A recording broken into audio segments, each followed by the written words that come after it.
Thank you, and thank you so much for having me today. I'm honored to be here at the first ever Indiana Animal Rights March. I really wish I would have worn some sunglasses. But about me, I'm from Louisville, Kentucky, and I actually just moved back there, and I speak at colleges and universities around the country about how we treat the animals we eat and all the reasons to go vegan.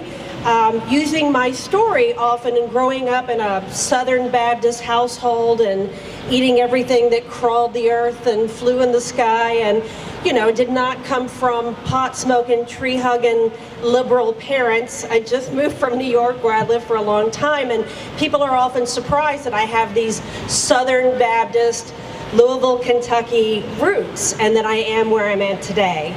And when I was 18 years old, I picked up some literature attending University of Louisville and started reading about animals in experimentation.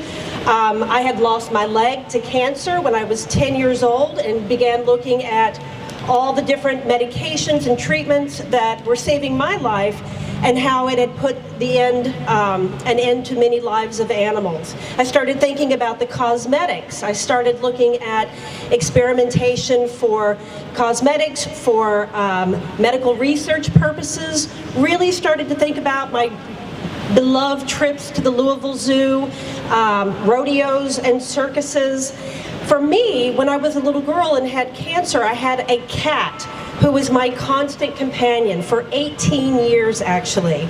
And it was through that relationship, and I think that's how it is for a lot of us, that we see that animals like us have thoughts and feelings and personalities, thank you, and souls.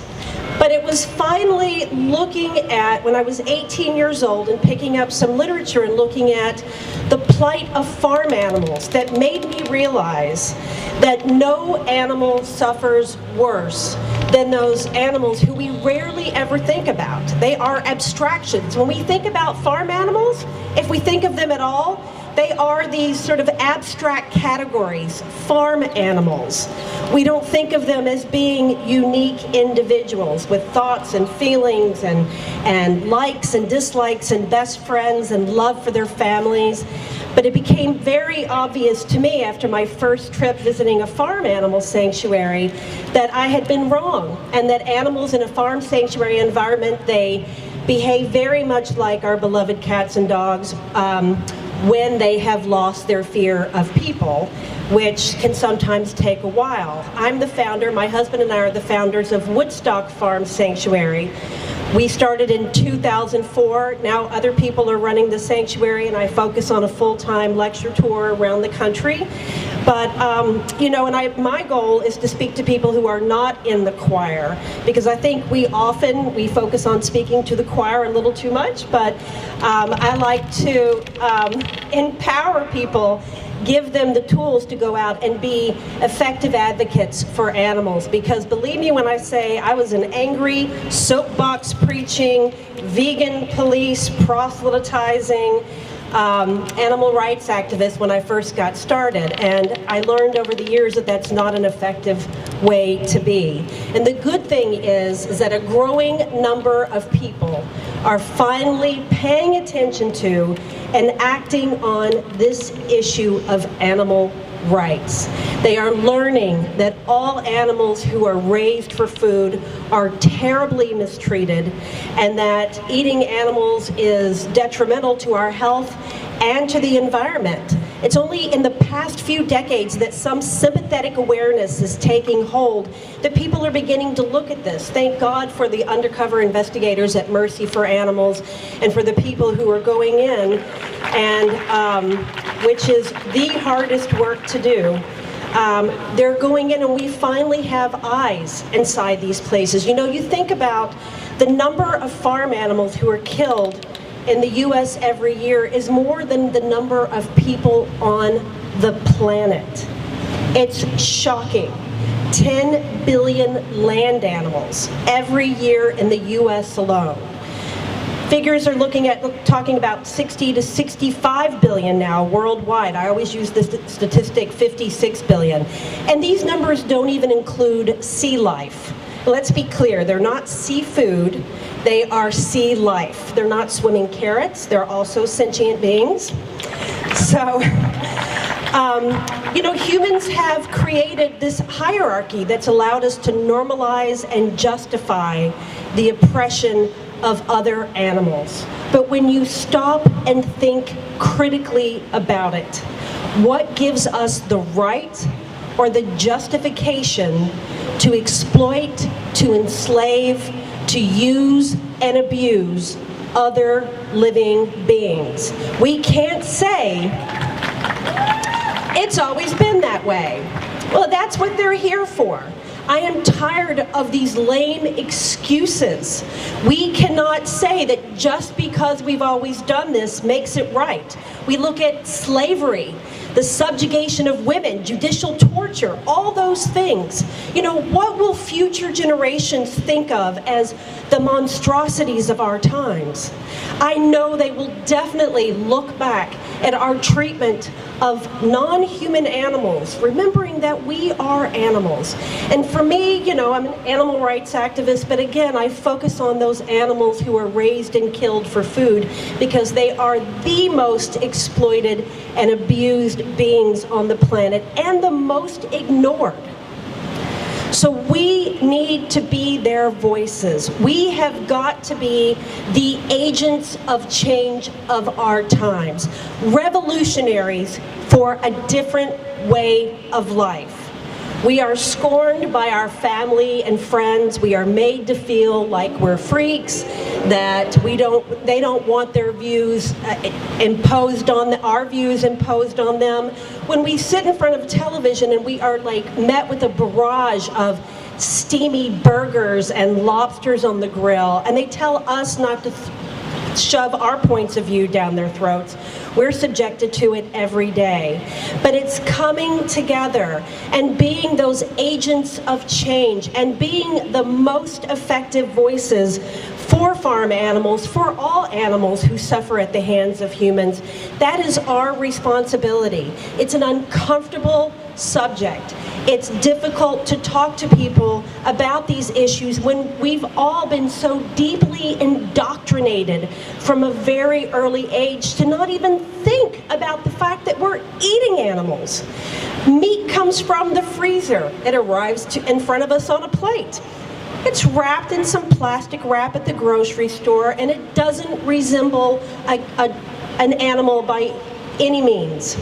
And we see people get all worked up over the Yingling Meat Festival, the dog meat festival. And I think most of us look around here and we say, where is the outrage for all these other animals, these 10 billion animals in this country alone? But just know that it really is because people have not had the opportunity to get to know these animals and to meet them. And that's why I do also encourage you to go and support your local farm animal sanctuaries. And I know that you have two great ones here.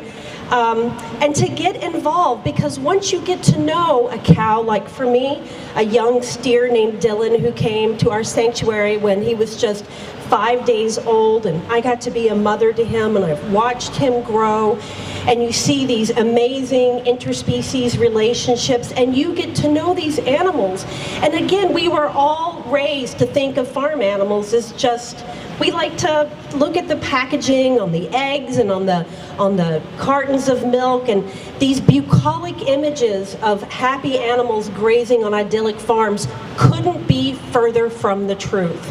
And so it is truly up to each one of us to be as effective as we can to get those tools, inform ourselves, to answer those tough questions that make us uncomfortable, that make other people uncomfortable, to learn when to talk about animal rights, which is never over the dinner table, and to also stop being the vegan police and realize that veganism is not about personal purity. It's about supporting each other where we're at and doing everything we can to be a voice, an effective voice for animals. Because the animals don't give a shit about our personal purity. They need us to open the minds and hearts of others around us. And so I challenge each one of you today, if you feel like you are met with these awkward questions and you don't know how to answer them, take the time, make yourself a little cheat sheet. There's something that Bruce Friedrich, who was with PETA for years, had put online that's called Answering the Tough Questions. There's also a great thing that I carry around because I'm always faced with, you know, some difficult questions at the end of my lectures in university classrooms, and it's literally called Stupid Things People Say to Vegans. And if you arm yourself with how to answer some of these questions, it gives you the confidence you need and that the animals need for us to have to, again, speak effectively on their behalf. You know, humans, yes, like this. Humans have always eaten animals for millions of years. We have eaten animals. But again, just because we've always done something doesn't make it right. Animals eat other animals out of necessity, but we have a choice. And there is a big moral difference between eating animals from necessity and eating animals because we think they taste good. So I want to close by saying this brilliant quote from Melanie Joy, who wrote Why We Love Dogs, Eat Pigs, and Wear Cows. She says, as vegans, our goal is not simply to get people to stop eating animals.